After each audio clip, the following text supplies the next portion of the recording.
फिर से नई वीडियो के साथ हुई। तो मेरे प्यारे बच्चों, अभी आप लोगों के सामने नई वीडियो लेकर हाजिर हैं और ये वीडियो आप देख रहे हैं स्पर्धा परीक्षा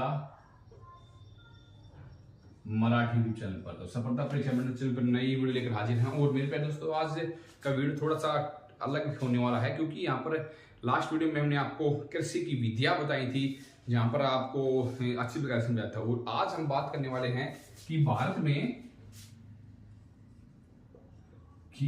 में कृषि को लेकर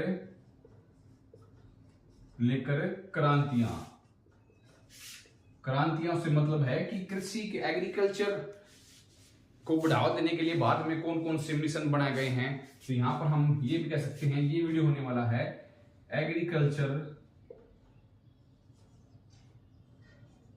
एग्रीकल्चर मिशंस भी आप इसको बोल सकते हैं। ठीक है, जहां पर हम आपको यहाँ पर बताएंगे कि भारत में कृषि को बढ़ावा देने के लिए क्या क्या चीजें, क्या क्या कदम उठाए गए हैं, उनके बारे में बात करते हैं। देखिए दोस्तों, जो प्रमुख क्रांतियां भारत में हुई हैं उनमें से कृषि को लेकर वो ही है, नंबर 1 सबसे बड़ी है हरित क्रांति। ठीक है, हरित क्रांति सबसे बड़ी क्रांति हुई है भारत के इतिहास में कृषि को बढ़ावा देने के लिए वाले। इसके बारे में थोड़ा सा आपको डिटेल से समझाएंगे। देखिए, भारत में 1960 से 61 में, भारत में 1960 से लेकर 61 में 7 जिलों में नई कृषि तकनीकों शुरू की गई। इसमें 7 जिलों में नई कृषि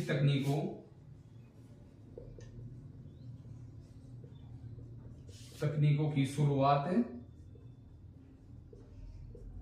की गई। ठीक है, यहां पर ये शुरुआत किस प्रकार की शुरुआत थी वो देखिए। इसमें इसके पश्चात उच्च उत्पादक किस्म प्रोग्राम, जिसे उच्च उत्पादक, जिसे इंग्लिश में नाम दिया गया HYVP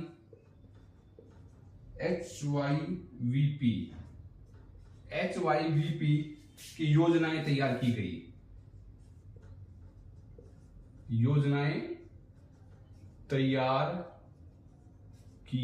गई। ठीक है, क्या योजना तैयार की? ये योजना तैयार की कि नई बीज उर्वरक व सिंचाई प्रोग्राम का कार्यक्रम रहता है। जो नई तैयारी की गई उसे क्या कहा गया? नई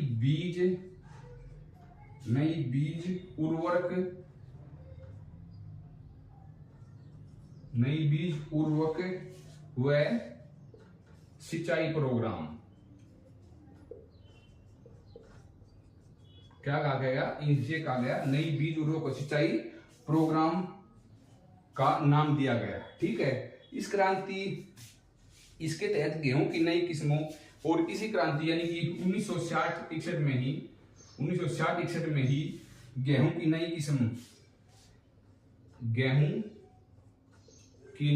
किस्मों कौन कौन सी थी? जैसे कि नई किस्म, जैसे लरमा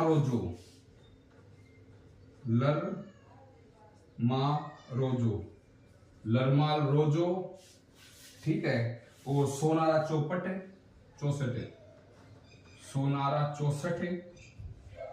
64, कल्याणा, ठीक है, और आरबी 18 तथा ये तो थी गेहूं की। ठीक है, इसके अलावा धान के लिए कौन कौन सी फसलें की गई? धान के लिए TN1, TR8 और TN3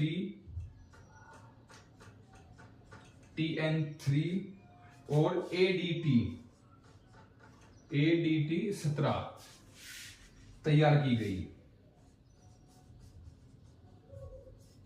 ठीक है, तैयार की गई। ये तो जिसमें इनमें जो खास बात क्या थी, जो ये बीज तैयार किए गए थे नई फसलों के लिए, इनमें थी कि इसमें नाइट्रोजन तथा फास्फोरस खादों के उत्पादन में भी वृद्धि हुई थी तथा साथ में नहरों व कुओं की सिंचाई के लिए भी वृद्धि की गई थी। तब जाकर ये जो फसलें हैं बाद में कामयाब हुई थी। एक बार देखिए, वो आगे आपको समझाते हैं नई ओर के बारे में। तो इनको नोट डाउन कर लिया होगा आपने। अभी आगे बढ़ते हैं, इनको इरेज करते हैं। ठीक है, आगे बढ़ते हैं अब।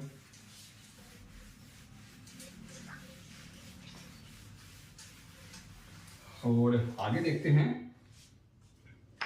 अब यहां पर बात की जो हरित क्रांति का बारे में बता दी, हम यहां पर बताएंगे प्रमुख कृषि क्रांतियां। ठीक है, अब यहां पर क्रांतियों के बारे में यहां पर बात करेंगे। देखिए, सबसे पहले तो हमने आपको बता दी कि हरित क्रांति में क्या क्या हुआ था। हरित क्रांति में क्या क्या हुआ था? हरित क्रांति में ये चीजें गई थी। इस शब्द देखिए, हरित क्रांति का संबंध कृषि में उत्पादक तकनीक, इसकी जो खोज किसने की थी बाद में लागू करने के लिए। ये देखिए, अमेरिका के 2 अमेरिकी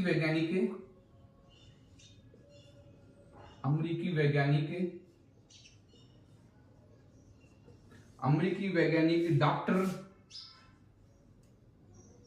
नॉर्मन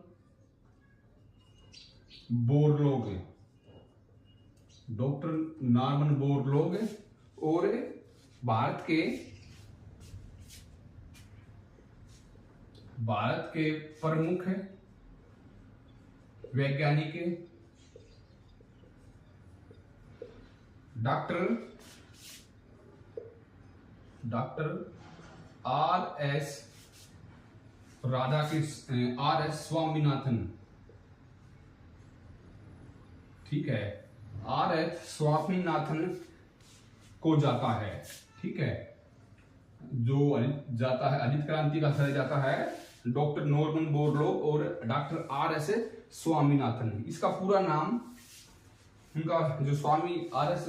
स्वामीनाथन का पूरा नाम था मोनकोबू संबाशिवन स्वामीनाथन। ठीक है, तो ये हरित क्रांति का जनक कहा जाता है डॉक्टर R.S. स्वामीनाथन को। ठीक है, दूसरे नंबर पर जो क्रांति भारत में हुई थी वो थी पीली क्रांति।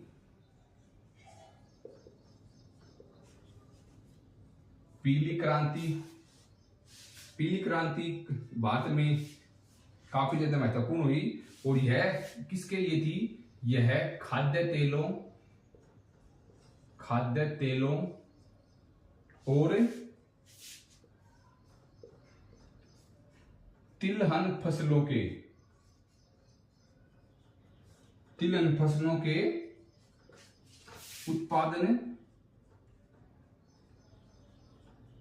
उत्पादन क्षेत्र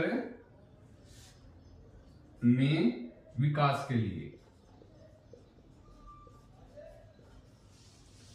ठीक है, तो या फिर पूछे कि जो पीली क्रांति है वो किसके लिए हुई थी? तो खाद्य तेलों और जो तिलहन की फसलों के उत्पादन के क्षेत्र में वृद्धि के लिए पीली क्रांति हुई थी। ठीक है, श्वेत क्रांति तीसरी है। श्वेत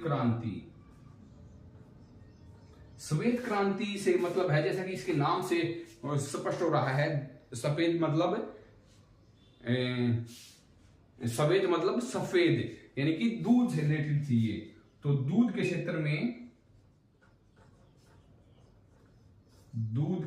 में उत्पादनता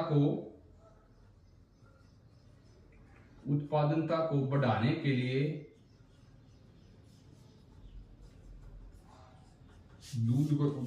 लिए श्वेत क्रांति नाम दिया गया। ठीक है, दूध के क्षेत्र में बढ़ाने के लिए इसका नाम दिया गया, जिसे इंग्लिश में क्या कहते हैं? इंग्लिश में इसे कहते हैं ऑपरेशन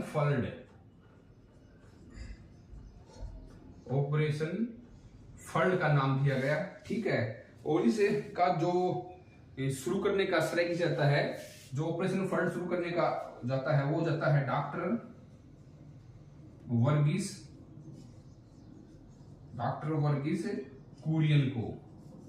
कुरियन। ठीक है, तो श्वेत क्रांति को बढ़ाने का श्रेय जाता है डॉक्टर बुर्रियस वर्गीनिको, वर्गीस कुरियनको। ठीक है, तो अब ये आपको समझा देता। अब आगे बढ़ते हैं और बात में हुई और जो प्रमुख क्रांतियां हैं उनके बारे में और आपको थोड़ा सा डिटेल से समझाते हैं। तब तक वीडियो को लाइक कर लीजिए, चैनल को सब्सक्राइब कर लीजिए। तीसरा है नीली क्रांति, चौथा था नीली क्रांति। नीली क्रांति किसके लिए की गई थी? देखिए दोस्तों, नीली क्रांति मछली उत्पादन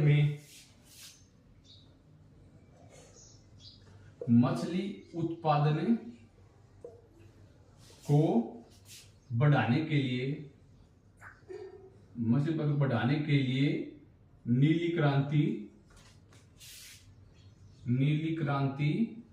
का नाम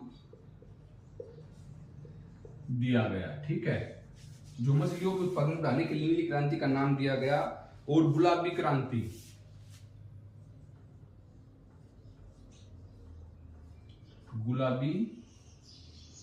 इसके आगे जो नई क्रांति हुई थी वो थी गुलाबी क्रांति, यानी कि मांस व्यापार में क्षेत्र की प्रगति के लिए जो मांस है, मांस व्यापार में उत्पादन में बढ़ोतरी के लिए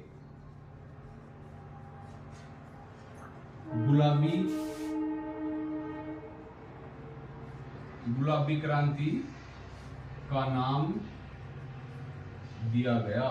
ठीक है, गुलाबी क्रांति का नाम दिया गया। और इसके बाद है छठे नंबर पर सुनहरी क्रांति।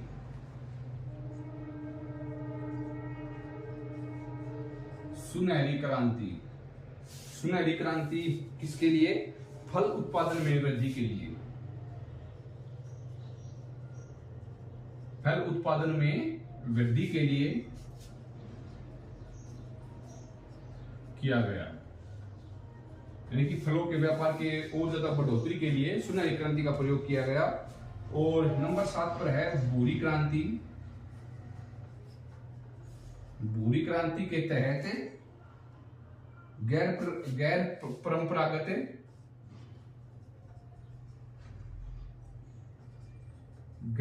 परंपरागत ईंधन के विकास के लिए। ठीक है, नंबर 8 पर है अमृत क्रांति। और अमृत क्रांति का प्रयोग किया गया नदियों को जोड़ने के लिए, नंबर 9 पर है लाल क्रांति टमाटर उत्पादन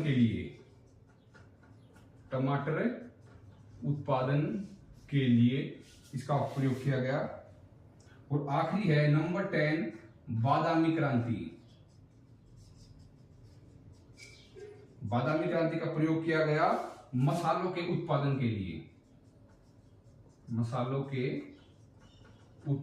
के लिए।